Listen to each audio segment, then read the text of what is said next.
નમસ્કાર વિદ્યાર્થી મિત્રો આજે આપણે આ વિડીયોની અંદર ધોરણ 8 વિષય પ્રોજેક્ટ પ્રવૃત્તિ બુક પ્રોજેક્ટ પ્રવૃત્તિ નંબર 27 મમગ્રામની વાત કરવાના છીએ।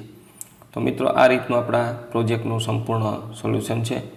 મિત્રો આવા જ સોલ્યુશન મેળવવા માટે આપણી ચેનલને સબસ્ક્રાઈબ કરો અને આ વિડીયો તમારા મિત્રો સાથે શેર કરો। તો મિત્રો બીજું કે આપણી યુટ્યુબ ચેનલ પર ધોરણ 8ના પ્રોજેક્ટ પ્રવૃત્તિ બુકના બધા પ્રોજેક્ટના સોલ્યુશન અને સ્વઅધ્યયન પોથીના બધા વિષયના સોલ્યુશન મૂકેલા છે, જે તમને મારી યુટ્યુબ ચેનલના પ્લેલિસ્ટમાંથી મળી જશે।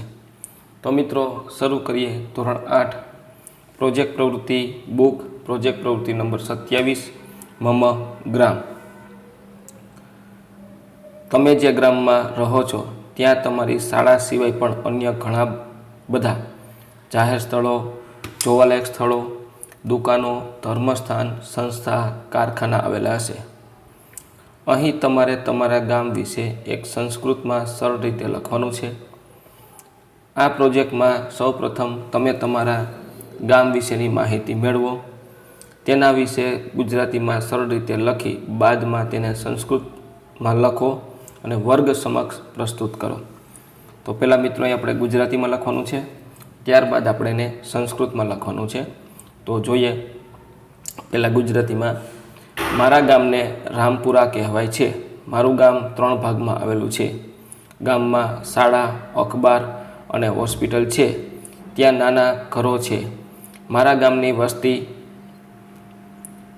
વસ્તી છે। ગામના લોકો ખેતી સાથે સંકળાયેલા છે। વિશાળ વિસ્તારો છે। ગામની નજીક પહાડો છે, તેથી મારું ગામ પર્યાવરણની દ્રષ્ટિએ સમૃદ્ધ છે। ગામ પ્રદૂષણ મુક્ત છે। ગ્રામ્ય માર્ગો સાંકડા છે। ગામમાં ગ્રામ પંચાયત નામની એક સંચાલક મંડળ છે। ગામમાં દેવી દેવતા શંકરનું મંદિર છે।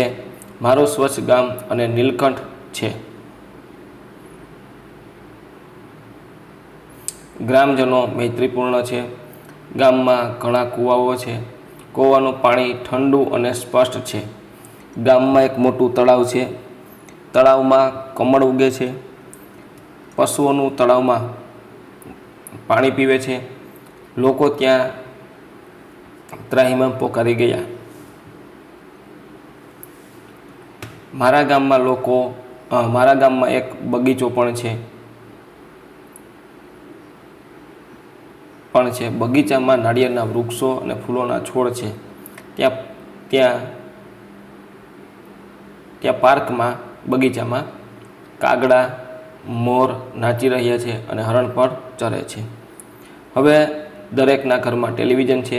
ગામમાં ઇન્ટરનેટની સુવિધા પણ છે।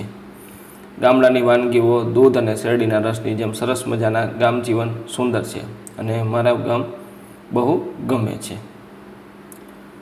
ગામડાની વાનગીઓ દૂધ અને શેરડીની જેમ ગામનું જીવન પણ સુંદર છે અને મને મારું ગામ બહુ ગમે છે। મમ ગ્રામ, તો આને આપણે સંસ્કૃતમાં લખ્યું છે મમ ગ્રામસ્ય નામ રામપુરા ઇતિ અસ્તિ। મમ ગ્રામ ત્રીણી ઇતિ મંડલે વર્તતે। તો આ રીતનું મિત્રો તમારે સંસ્કૃતમાં લખવાનું છે। ગ્રામે એક પાઠશાલા, એક પત્રાલય તથા એક રૂગ્ણાલય વર્તતે। તો આ રીતનું મિત્રો તમારે અહીંયા સંસ્કૃતમાં મમ ગ્રામ છે લખવાનું છે। આ પહેલો ફકરો છે। આ રીતનો બીજો ફકરો, ગ્રામીણ માર્ગે લઘવસંતિ, બરાબર। ગ્રામે ગ્રામ પંચાયત ઇતિ શાસકીય સંસ્થા અસ્તિ। ગ્રામે શંકરાચાર્ય ઇતિ દેવસ્ય। તો આ રીતનું તમારે લખવાનું છે। ત્યાર પછી આ ત્રીજો ફકરો છે, મમ ગ્રામે ઉપવનમ અસ્તિ। આ રીતનું આ ફકરો પણ તમારે લખવાનો સંસ્કૃતમાં। ત્યાર પછી આગળ વધીએ તો આ છેલ્લો ફકરો છે, બરાબર। આ રીતના આ આખો ફકરો કમ્પ્લીટ થશે। તો મિત્રો આ તો આપણું ધોરણ 8નું પ્રોજેક્ટ પ્રવૃત્તિ બુકના પ્રોજેક્ટનું સંપૂર્ણ સોલ્યુશન જોયું। મિત્રો આવા જ સોલ્યુશન મેળવવા આપણી ચેનલને સબસ્ક્રાઈબ કરો અને આ વિડીયો તમારા મિત્રો સાથે શેર કરો। બીજું કે મિત્રો આપણી યુટ્યુબ ચેનલ પર ધોરણ 8ના પ્રોજેક્ટ પ્રવૃત્તિ બુકના બધા પ્રોજેક્ટના સોલ્યુશન આપેલા છે, જે તમને મારી યુટ્યુબ ચેનલના પ્લેલિસ્ટમાંથી મળી જશે.